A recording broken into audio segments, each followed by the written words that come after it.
কাল ছিল 25 ডিসেম্বর। আজকেই যেন কেক খেতে ভুলে গেছি, কী বলবো আর। এই সুগার অ্যান্ড স্পাইস থেকে কেক কিনে দিয়ে গেছে আমার বাড়ির লোক আর কি। তো যাই হোক, তো এবার ওই অন্যদিন কেটে খেয়েছি, কিন্তু আগেই কেটে খেয়ে নিয়েছি যেদিনকে দিয়েছে, মানে 23 দিয়ে গেছে। হ্যাঁ, 23 যেদিনকে দেখতে গিয়েছিলাম পুষ্পা টু, তারপরে এসে সন্ধ্যেবেলা দিয়ে গেছে। তো সেদিনকেই কেটে খেয়েছি, আর নিজেও খেয়েছি, যে দিয়ে গেছে তাকেও খাইয়েছি, আমার গার্জেনকে আর কি। তারপরে যে কেকটা খাবো, কেকটা খুবই ভালো, ফ্রুট কেক, ওই যেরকম দেখতে পাচ্ছ ঠিক সেই রকমই। আর কিন্তু কালকে মেন খাবার কথা, কালকে রাত তখন 1:30 বাজে, বাবা খুলতে পারি না, একটুখানি খুলেছি। যাই হোক, তো কালকে রাত 1:30টার সময় যখন ঘুমাতে যাচ্ছি, তখন আমার কর্তা বলছে যে আজকেই তো খেলে না কেক, 25 ডিসেম্বরে খেতে হয়, তুমি আজকেই কেক খেলে না, আর যা বলে গেছি।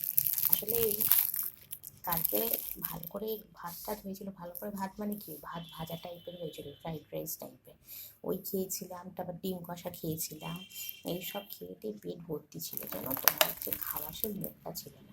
এই যে এতটুকুনি পড়ে আছে দেখতেই পাচ্ছ, এটাকে একটুখানি কেটে খাবো, আজকেই খাবো।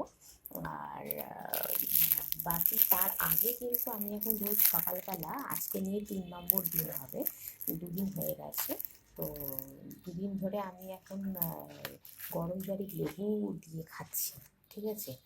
এদিকে লেবু দিয়ে গরম জলে খাচ্ছি, আর তারপর ভালো মতন করে সব খাবার পেটে ঢুকিয়ে নিচ্ছি, ঠুসে ঠুসে ঢুকাচ্ছি। ওই করে কি আর মেদ চর্বি কিছু কমবে না ওজন কমবে, কিছুই কমবে না, ওজন যেমনকার তেমনই চলতে চাই। 2 দিনে কিছু যদিও বোঝা যায় না, কিন্তু তাও চেষ্টা করলে পুরোটাই করাটাই ভালো, ঠিক আছে। তো একটু এক্সারসাইজ তো অবশ্যই করতে হবে, চাই তুমি খেয়ে নাও না কেন। এক্সারসাইজটা খুব বেশি প্রয়োজন সকলের শরীরের জন্য।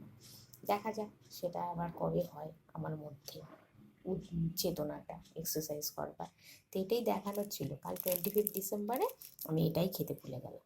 25 ডিসেম্বর স্পেশাল ফ্রুট কেক, সেটাই ভুলে গেছি আমি। চলো, আজকে খেয়ে নেবো অল্প অল্প করে, আরও খানিকটা থাকবে। ওকে, বাই।